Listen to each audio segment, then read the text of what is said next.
Well, I think just to jump in, because I'm trying to get at a specific issue here that I feel like is a reoccurring challenge right now as the Democratic Party tries to find its identity and who's going to be the voice that emerges.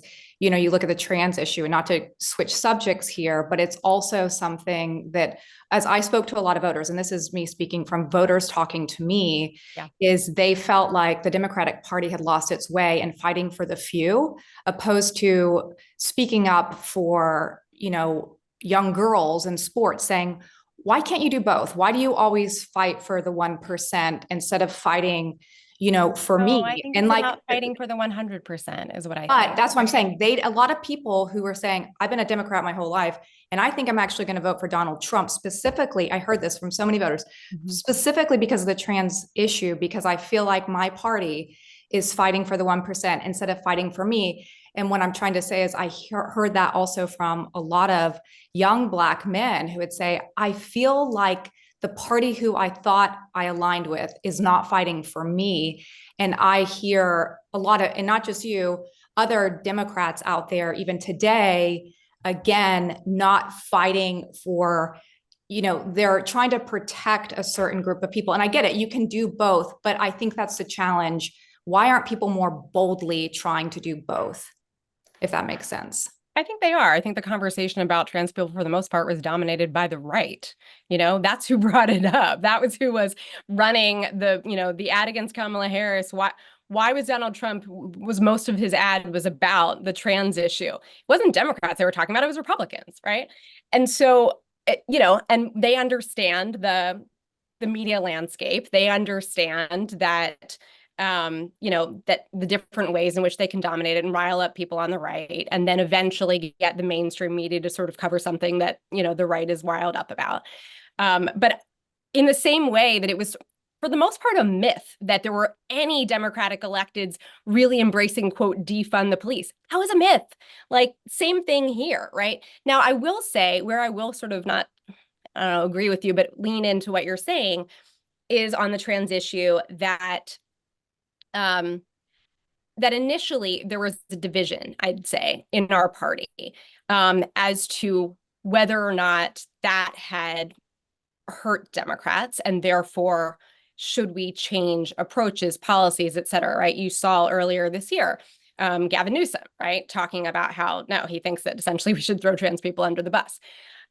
I think that's ridiculous. I think that you don't win primaries or general elections by throwing any communities that would vote for you under the bus.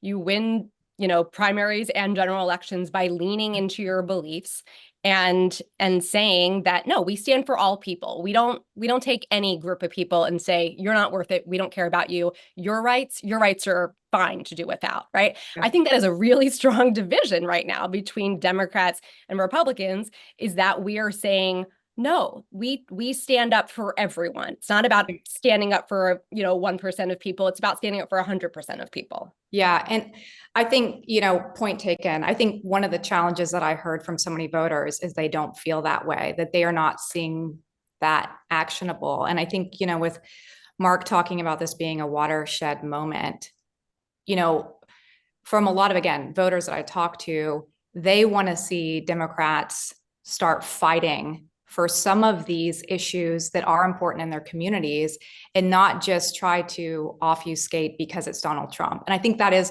one of the challenges here. He's one of the most polarizing political figures in American history. And so there's this active challenge about what issues to take on and what issues to not take on. And then when it comes to crime, I think most Americans would say take it very seriously and Of don't course. necessarily, when you have like these repeat offenders, that it should say, we need That's to right. do something with the courts. We need to figure out these judges who are letting repeat offenders off the hook, and we need to go after them. And I think I'm hearing from a lot of voters that that's kind of the narrative they want to see Democrats or a Republican, anybody, charging towards. I mean, you think of the suspect in the Waukesha parade killing, a repeat offender.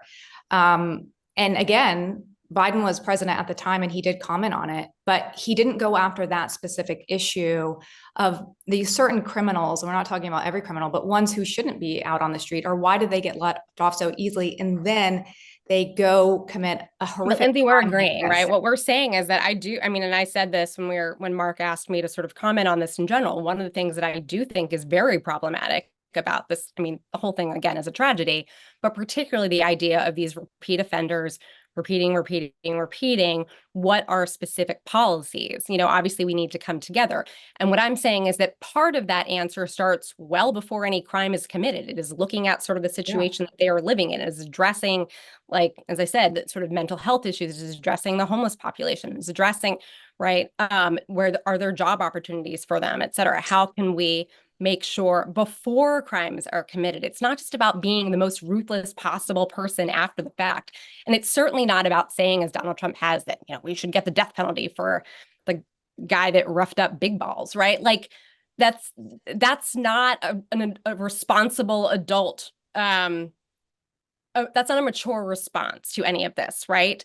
This issue is not as simple as sort of many people would want to make it out to be. And it's not just about law enforcement, right? So if we can be, again, a little bit nuanced in this conversation, then I think we'd probably arrive at some different conclusions. Our sponsor, again, tonight, our good friends at Cozy Earth.